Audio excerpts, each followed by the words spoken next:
महागठबंधन की सरकार बनने जा रही है। 14 तारीख को रिजल्ट आने वाला है। 18 तारीख को शपथ होगा। तेजस्वी यादव सीएम पद की शपथ 18 तारीख को लेने जा रहे हैं। तेजस्वी के इस बयान ने भाजपा की टेंशन बढ़ा दी है।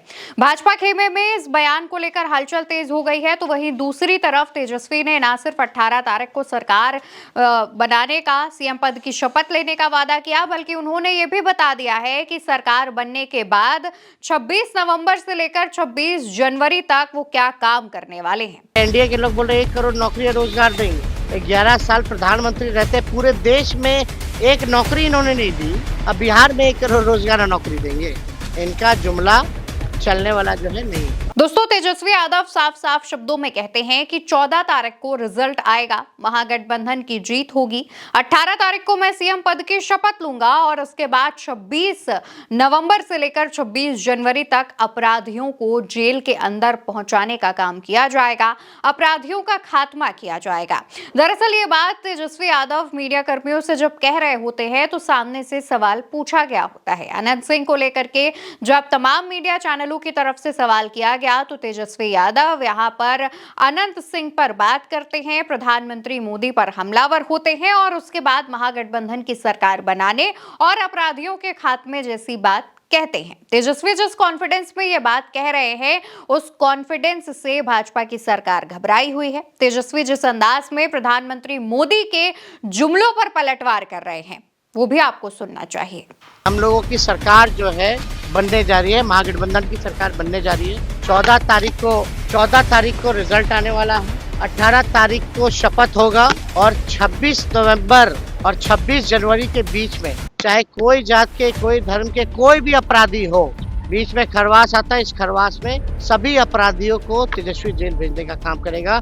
सख्त से सख्त जो है कार्रवाई की जाएगी। दरअसल दोस्तों, तेजस्वी यादव साफ तौर पर एनडीए सरकार की तरफ से जो लगातार बयानबाजियां की जा रही हैं उस पर पलटवार कर रहे हैं, हमलावर हो रहे हैं और बेहद कॉन्फिडेंस के साथ सधे हुए शब्दों में और कम शब्दों में इसका जवाब दे रहे हैं, जिसके बाद से ही भाजपा खेमे में खलबली मची हुई है, एनडीए खेमे में खलबली मची हुई है, क्योंकि एनडीए और खास तौर पर भाजपा नेताओं को ऐसा लग रहा है कि आखिर वो लगातार जो बयानबाजियां कर रहे हैं उससे तेजस्वी यादव का पारा हाई क्यों नहीं हो रहा है, क्योंकि तेजस्वी जिस संतुलन के साथ जवाब दे रहे हैं उसमें से कोई मुद्दा बनाने का, कोई नैरेटिव बनाने का मौका भाजपा के हाथ नहीं लग रहा है। बिहार की जनता चुनावों को लेकर और नेताओं को लेकर जिस तरीके की जागरूक है, उसके बाद भाजपा का हिंदू मुस्लिम कार्ड भी बिहार में काम नहीं करेगा।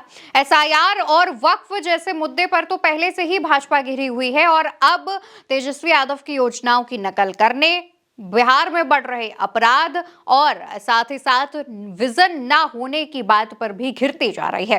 तेजस्वी यादव ये पूरे जो बातें हैं वो कहते हैं, इसके साथ ही तेजस्वी सोशल मीडिया पोस्ट के सहारे भी भाजपा पर तंज कसते हैं। सोशल मीडिया पर क्या कह रहे हैं?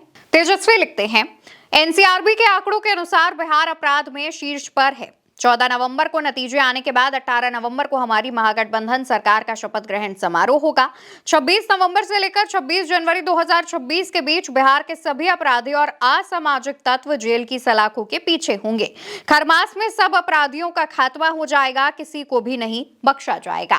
तेजस्वी यादव ने साफ तौर पर यहाँ पर जो अपनी बात है लगभग वही दोहराई है और साथ ही बिहार में जिस तरीके से अपराध बढ़ रहे हैं, हत्याएं बढ़ रही हैं, उसको लेकर चिंता भी जाहिर की है। तेजस्वी कई मंचों से ऐलान कर चुके हैं कि बिहार में जो अपराध है वो चरम सीमा पर है और लगातार अपराध के ग्राफ का रेट बढ़ता जा रहा है और उसको लेकर के वो जेडीयू और भाजपा की सत्ता पर सवाल उठाते हैं, सरकार पर सवाल उठाते हैं। और इसके अलावा तेजस्वी यादव बिहार में पिछले 20 सालों से चली आ रही नीतीश सरकार और केंद्र में 11 सालों से रही मोदी सरकार पर भी सवाल उठाते हैं और कहते हैं कि जब आपकी ही सरकार है, चाहे केंद्र में हो चाहे राज्य में हो, तो ऐसे में बिहार पिछड़ा कैसे रह गया?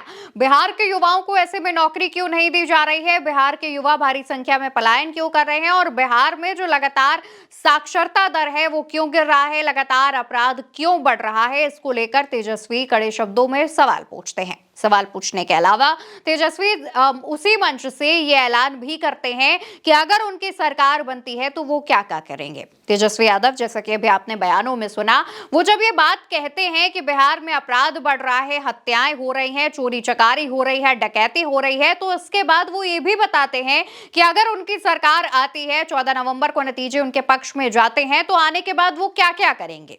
और यही वजह है कि तेजस्वी यादव के साथ युवाओं की भारी भीड़ और बिहार की जनता जो है ज्यादा से ज्यादा संख्या में जुटती जा रही है। चुनाव के रिजल्ट से पहले जो सर्वे आ रहे हैं उसमें भी तेजस्वी यादव की जीत होती दिख रही है। फिलहाल भाजपा की तरफ से इस पर कुछ तो पलटवार किया जाना ही था, तो भाजपा के तमाम नेताओं प्रवक्ताओं ने तेजस्वी यादव के इस 18 तारीख को सीएम पद के शपथ लेने वाले बयान को ओवर कॉन्फिडेंस करार दिया है। भाजपा का कहना है कि ये तेजस्वी का ओवर कॉन्फिडेंस है, तेजस्वी दिन में सपने देख रहे हैं। लेकिन आरजेडी प्रवक्ताओं और महागठबंधन के तमाम नेताओं का इस पर जवाब भी सामने आया। उनका कहना यह है कि जब तेजस्वी 18 को शपथ लेंगे तब पता चलेगा कि ये कॉन्फिडेंस है या फिर ओवर कॉन्फिडेंस। महागठबंधन के तमाम नेताओं की तरफ से कहा जा रहा है कि बिहार की जनता इस बार बदलाव चाहती है और ये बदलाव होकर रहेगा। फिलहाल बिहार में 2 चरणों में चुनाव है। 6 नवंबर को पहला चरण, 11 नवंबर को दूसरा चरण। नतीजे 14 नवंबर को सामने आ जाएंगे और 14 नवंबर को